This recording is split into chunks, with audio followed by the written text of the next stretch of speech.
Yeah, that's perfect.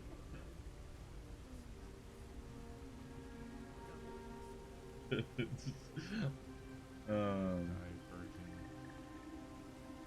I'll shorten it up. Um,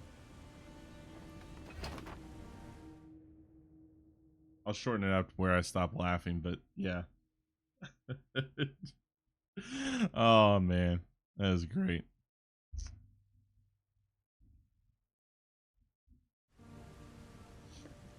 Caleb die a virgin. I'll just rest here a second. Can you help?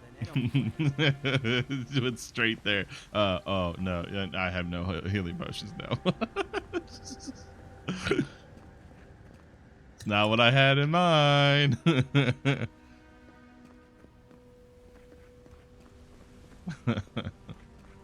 Oh yeah, great, great stuff. Seems like a good kid. Glad we could give him a hand. Maybe one of Juliana's girls will too. So, the kid said the expedition team went deeper, looking for the Oracle. I say we head after him. We will in time.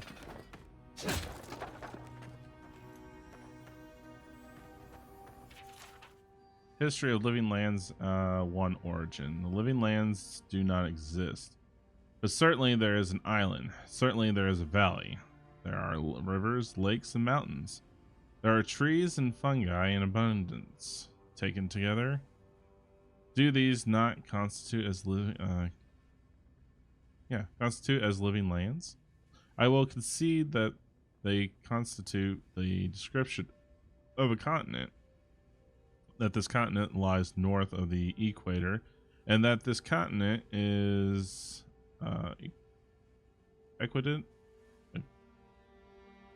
equidistant from Adir and Ratua. I will concede that this continent is real so long as you and I walk upon it. We call this island the Living Lands, but the Living Lands is merely a descriptor of its attributes. A list of attributes does not alone make up a place. I believe that for a place to become real, it must have a name. For a name to be real, it must have a history. History confers meaning, and meaning is given to a name by its namer. But the Living Lands cannot be this island's name because I have traveled its breadth, climbing its peaks and delved in its countless depths, and I have discovered that the Living Lands is no namer at all.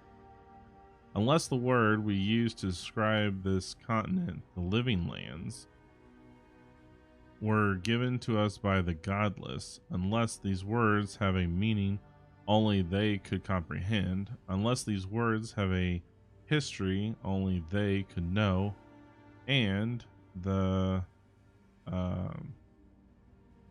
hasty and thisness of this place was lost with them.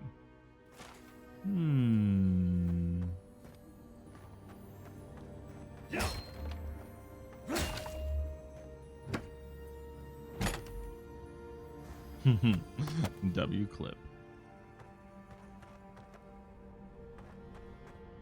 Makes my job so much easier when you guys clip good stuff.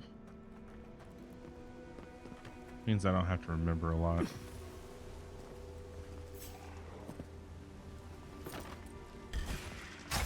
You're mine now.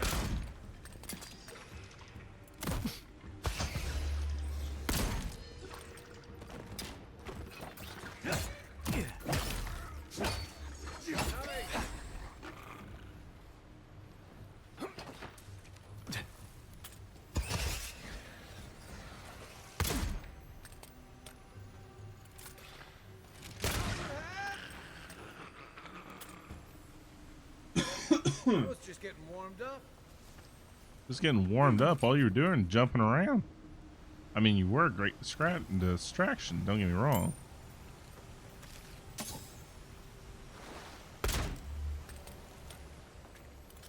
I'm just saying.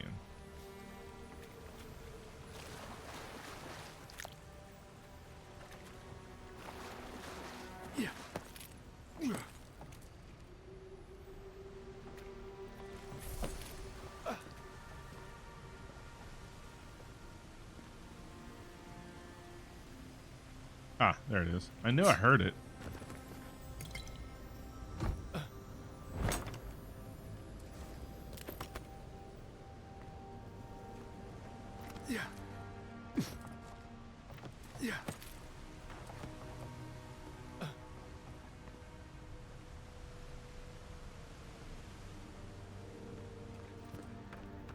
I'm sure I don't miss anything. Inquisitor's request. Captain Cheetah. Oh yeah. Oh. I feel for you on that one. The relic you seek is but one of many thorns in the rotten heart of this land. Claim it for a deer.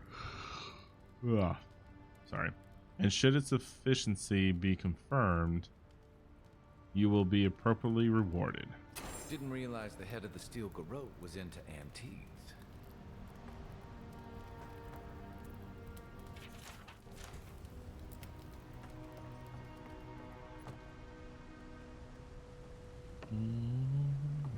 I see someone.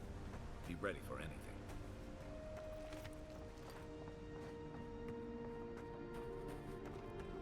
My brother. Can it be? Come, stand in the light. Let me look at you. It has been too long. I had feared I was the last of us, but you...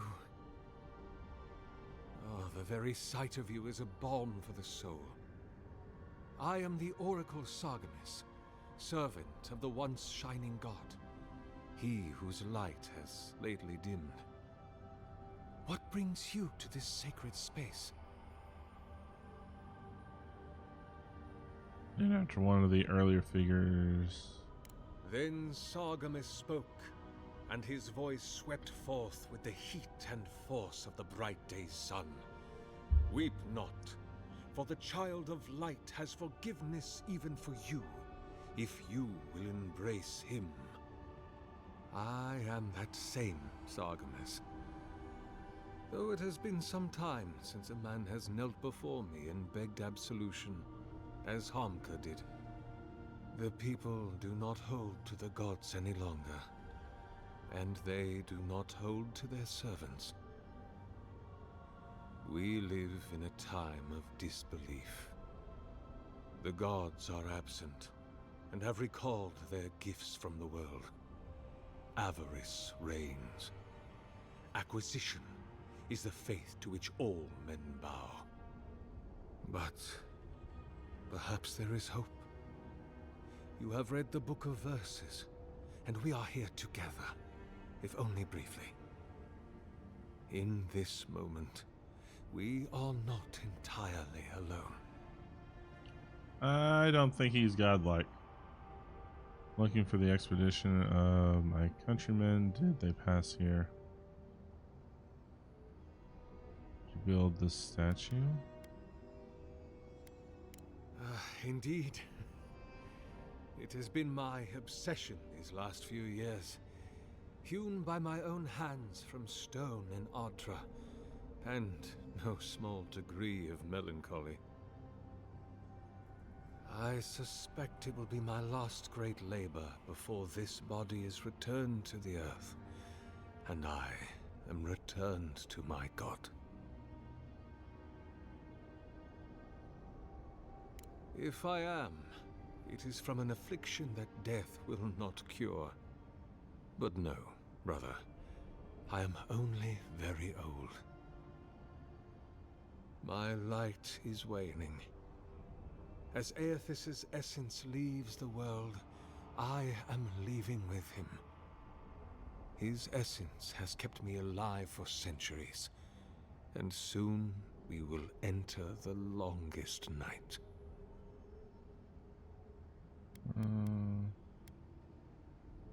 I am as you are, though I do not care for the word. Aethys the Dawn Treader is my lord and patron. If you will forgive me saying so, I am surprised to meet you here. Even before the vanishing of our kind, it had been some years since a child of Galawain came to speak with me. And I have never seen a member of the Lord of the Hunt's coterie whose visage resembles yours.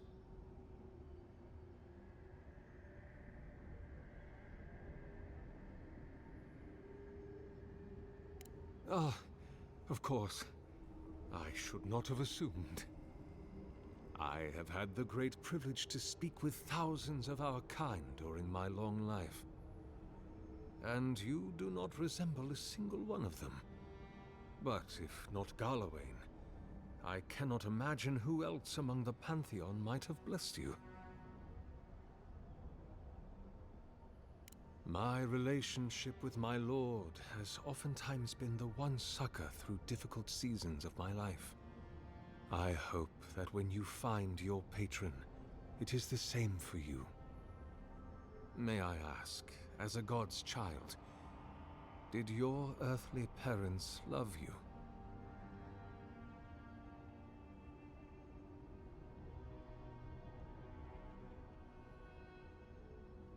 They revered me. It was different from love.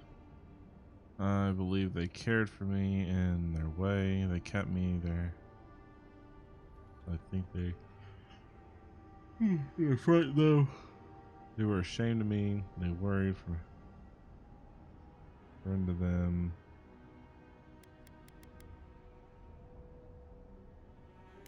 As I near the end of my life, my attention turns to my earliest days, to my family, my lord, and to love.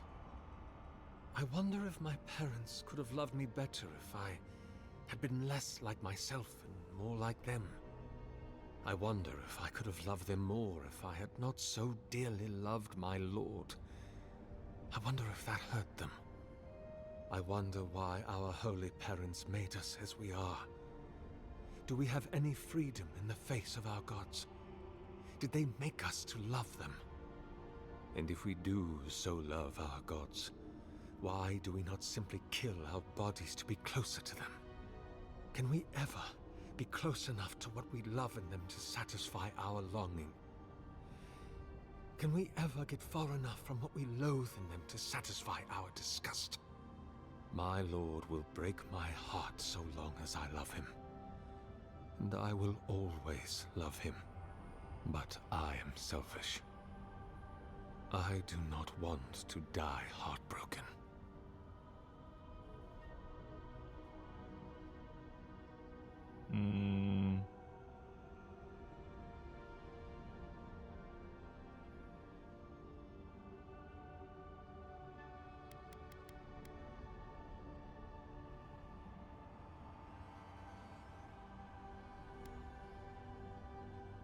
Yes, as it was with me.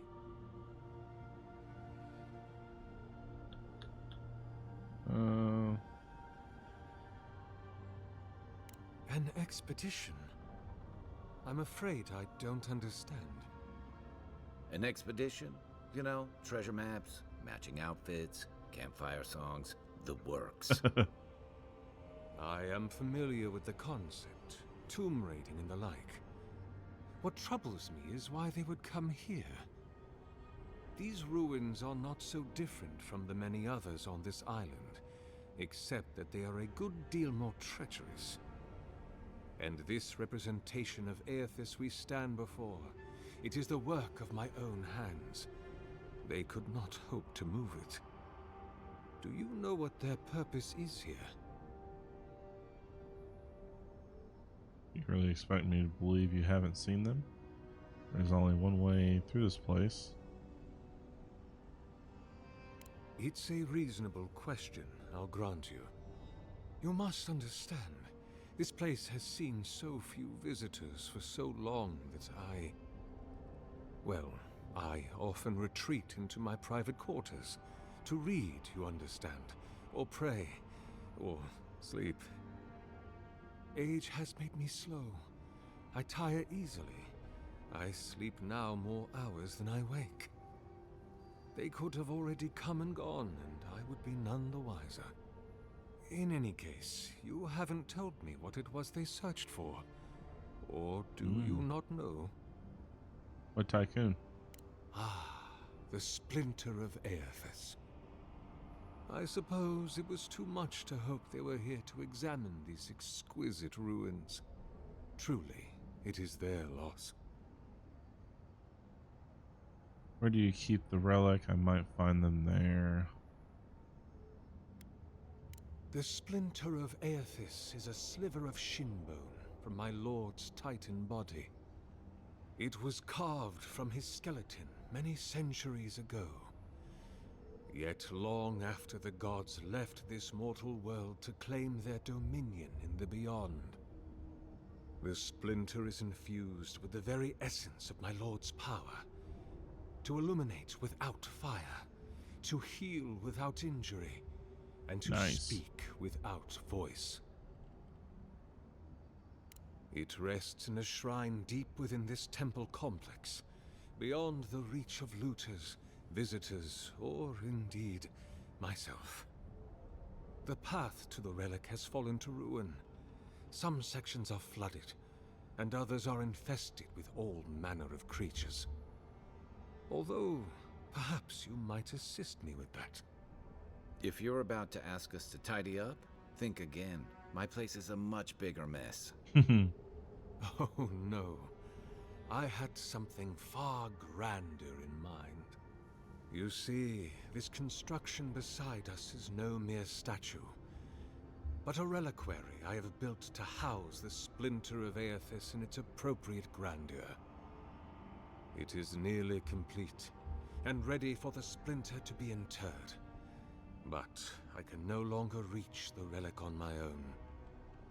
Return it to me, and who knows, perhaps you will meet your expedition along the way.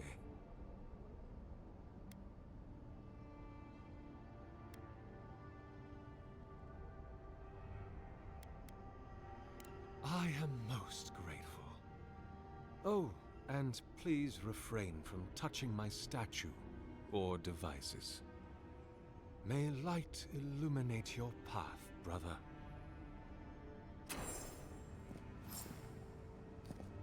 I am glad to see you again. To what do I owe the pleasure of your return, brother?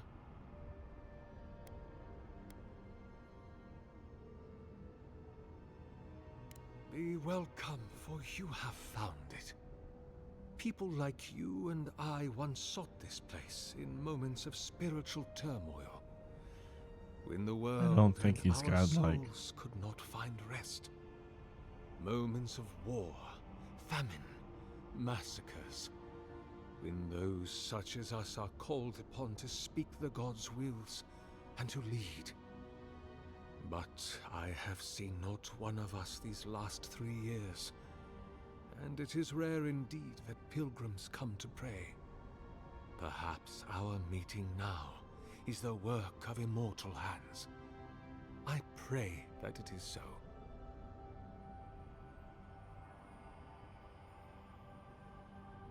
Godlike. Such a meager word for us, who are the gods' eyes and ears and hearts. We are the phenomena through which the gods experience the world. We are as like the gods as a finger is like a man. You and I and our raptured brethren, we are the gods themselves. That's all very poetic, but it doesn't answer the question. Is this place special to godlikes? It had been once, when we were legion, but no longer. Our kind came here to find fellowship and understanding, in a world determined to bend us to its purposes. I wonder what purpose the Emperor had in naming me his envoy.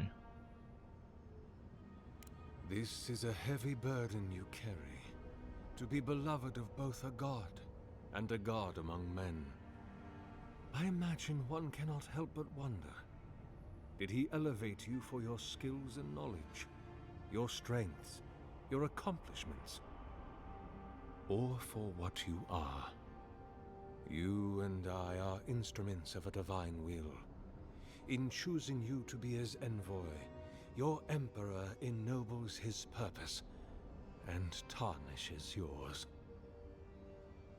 Why did the gods vanish, godlike in the world? There are many theories, which the holy and learned of Aora have only just begun to argue.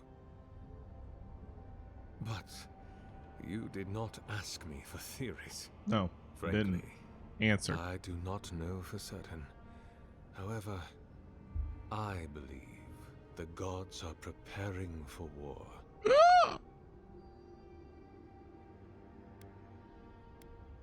A war of all against all.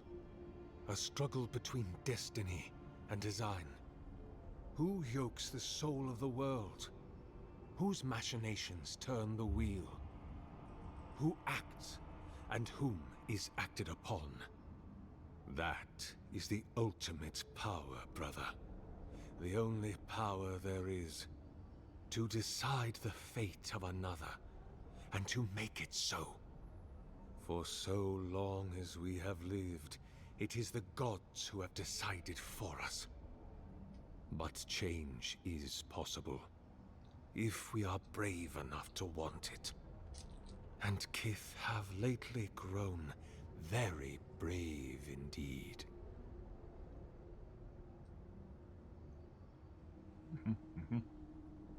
Indeed, my soul has dwelled in this form for centuries, beyond even the lifespan of the longest-lived elf. My lord Aethys inspired my birth in the same year the kingdom of Adir was founded.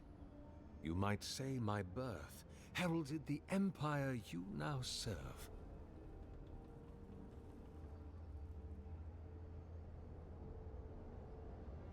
About 630, yes. Give or take a decade. One does lose count. Many, yes. Some that inspired awe, others dread. For a time, I proselytized among the Welcome to my house, baby, take control now. We can't even slow down, we don't have to go out. Welcome to my house, play that music too loud. Show me what you do now, we don't have to go out. Stone War, the War of Black Trees. Thank you for the War follow, of Miss Holly Cat. Defiance. And in many Welcome to the wars Academy that were family. never given Hope the you enjoy your dignity stay. of a name, and since have been forgotten. Oh, you're fine.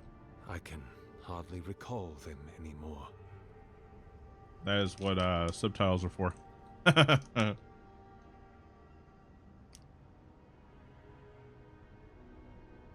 Sorry, you caught me in the middle of a snack.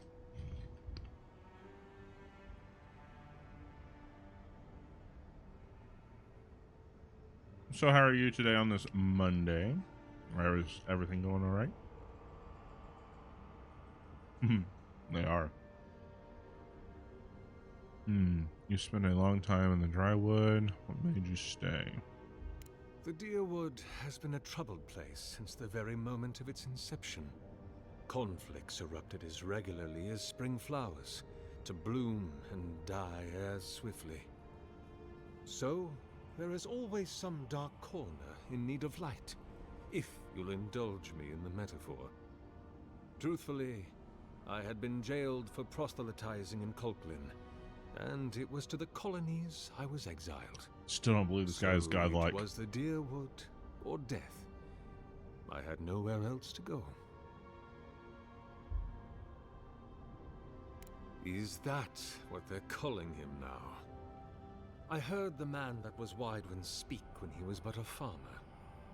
He had a presence even then, furious, incandescent. It was astonishing, his power. I might get lucky. I wonder, had my lord already made a home in his body by then? Did my lord share with Widewind his plans to wage a pointless, bloody war while wearing the poor man's face? What a grave injustice. All we do is To vibe. have your body stolen and be made into a saint. Tragic Widewind. Pitiable Widewind. I grieve for what became of him. Oh, I don't have the perception for that one. So why haven't you died yet? That is a question for my lord. I have asked him many times, but even when he spoke to me, he would not say. I suspect it is his essence that has kept me alive. And now that he has abandoned this world, well, I soon expect to die. What happens if I kill a godlike? Does it become like, what was that movie? Had Bruce Willis in it. I think it was Bruce Willis.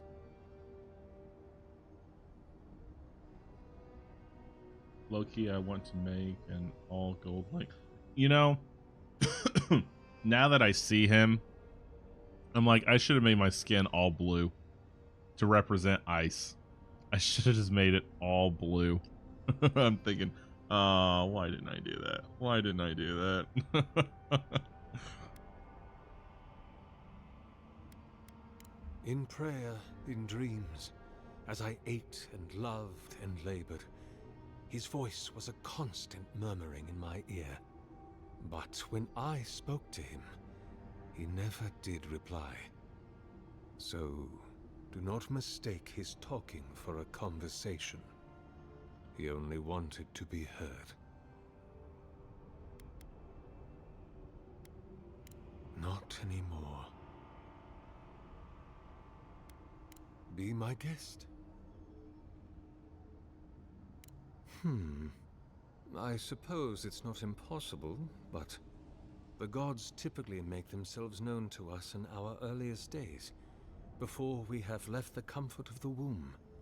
They are present in our hearts and mind before, well, before we even have a notion of I at all. I am sorry. Yours is an unusual case. Tell me, this voice in your head, do you want it to be your god? It'd be a relief to finally know who I am. I want to know I'm not going mad. If it's not godlike, I don't know what else it would be.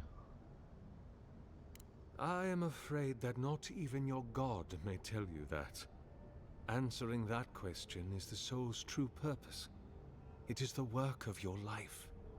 And I suspect neither you nor I will ever know for certain.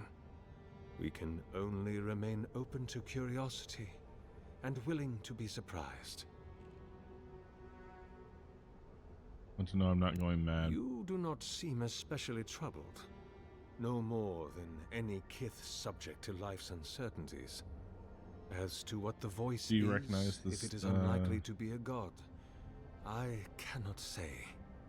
Not It offhand. may be a particularly powerful soul attempting to control you, or the echoes of a past life. Perhaps it is the sending of an archmage, or some ancient construct of Engwithin make. Or it may just be the beginnings of the Dream Scourge. Whatever Is that this Mercer? voice is, I suspect only an expert in souls can say. Because Mercer does a lot of different voices.